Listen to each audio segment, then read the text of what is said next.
Καλησπέρα και πάλι. Καλώς ήρθατε σε ένα ακόμα βίντεο λογιστική στην πράξη. Σε αυτό το βίντεο θέλω να δείξω τι γίνεται και πώς επηρεάζεται το ισοζύγιο όταν κόβουμε ένα τιμολόγιο δελτίου αποστολής. Το τιμολόγιο δελτίου αποστολής κόβεται από το ERP μας στην εμπορική διαχείριση και μέσα από τις γέφυρες και που είναι στημένες δημιουργούνται τα άρθρα στη λογιστική. Έτσι ενημερώνεται το αναλυτικό ημερολόγιο και συγκεντρώνονται οι λογαριασμοί αυτοί στο ισοζύγιο, οι κινήσεις των λογαριασμών, οι τεταρτοβάθμοι. Οπότε ας δούμε τι βλέπουμε εμείς στο εμπορικό και τι γίνεται στη συνέχεια στη λογιστική.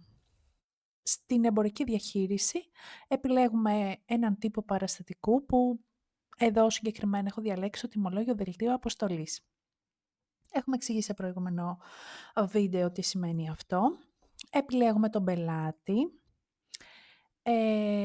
Στη συνέχεια επιλέγουμε τα είδη που αγόρασε. Συνήθως πλέον δεν καταχωρούμενα τα είδη, προέρχονται από κάποια παραγγελία, όπου το ERP είναι συνδεδεμένο με το πρόγραμμα διαχείρισης της αποθήκης, οπότε έρχεται κάποια συλλεγμένη παραγγελία και μετασχηματίζεται σε ένα τιμολόγιο δελτίου αποστολής. Αλλά θα πούμε τώρα ότι καταχωρούμε έστω ένα-ένα τα είδη.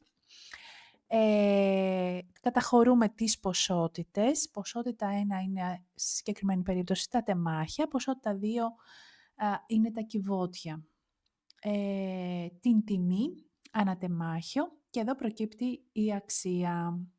Το ΦΠΑ ανάλογα με τον συντελεστή και εδώ έχω προσθέσει ποιο από αυτά είναι προϊόν και εμπόρευμα. Οπότε στο τιμολόγιο που θα εκδώσουμε και συνέχεια θα συνοδεύσει τα εμπορεύματα στον πελάτη, προκύπτει μία καθαρή αξία, ένα ΦΠΑ και μία συνολική αξία. Τι γίνεται τώρα στην λογιστική? Αυτό το παραστατικό, το τιμολόγιο δελτίου αποστολής, δημιουργεί ένα άρθρο μέσα από πρότυπες γέφυρες, δηλαδή κάθε φορά που επιλέγουμε αυτό τον τύπο του παραστατικού, δημιουργεί αυτό το άρθρο. Γιατί είναι έτσι χαρακτηρισμένα τα είδη ανασυντελεστή, το λογαριασμό λογιστικής έχει συμπληρωθεί όταν ανοίγουμε το είδος, αν είναι εμπόρευμα ή προϊόν και έτσι γίνεται το άρθρο με βάση τη γέφυρα και έτσι δημιουργείται το αναλυτικό ημερολόγιο που ουσιαστικά είναι εγγραφή και οι τεταρτοβάθμοι αυτοί συγκεντρώνονται στο ισοζύγιο της λογιστικής. Εδώ βλέπουμε ότι συγκεκριμένα χρεώνεται ο πελάτης με τη συνολική αξία του τιμολογίου. Αν θα πάμε στην καρτέλα του πελάτη, θα το δούμε σε επόμενο βίντεο, θα δούμε ότι υπάρχει στην καρτέλα του μία χρέωση, συγκεκριμένα 16 εκατομμύρια. Και πιστώνονται οι πωλήσεις.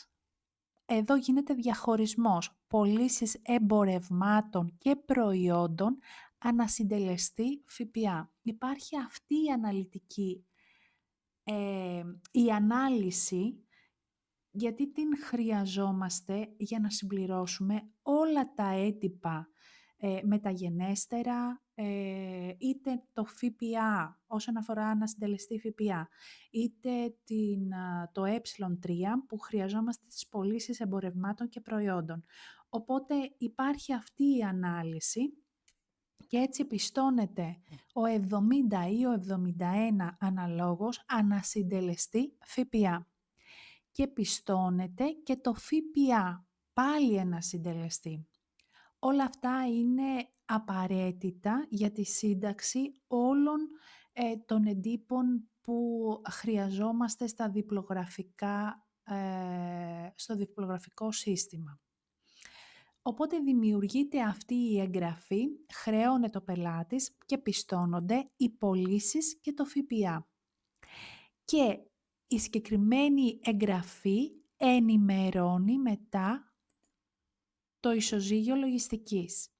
Θα δούμε εδώ, ας πούμε, το τιμολόγιο είναι κομμένο 3 πρώτου, οπότε αν πάρουμε το ισοζύγιο Ιανουαρίου και έστω ότι υπάρχει μόνο αυτό το τιμολόγιο, θα δούμε ότι στην περίοδο αυτή είναι χρεωμένος ο 30, που είναι οι πελάτες, και πιστωμένοι ο 54 και ο 70, ανάλογα το λογαριασμό, αν είναι προϊόν ή εμπόρευμα, και να συντελεστεί η ΦΠΑ. Κάπως έτσι χτίζεται σιγά σιγά το ισοζύγιο. Αυτό για σήμερα. Ήθελα να εξηγήσω απλά αυτή την εγγραφή. Ευχαριστώ πάρα πολύ που με παρακολουθήσατε. Αν χρειάζεστε κάποια διευκρίνηση ή έχετε οποιαδήποτε απορία, μπορείτε να μου γράψετε. Ευχαριστώ πολύ.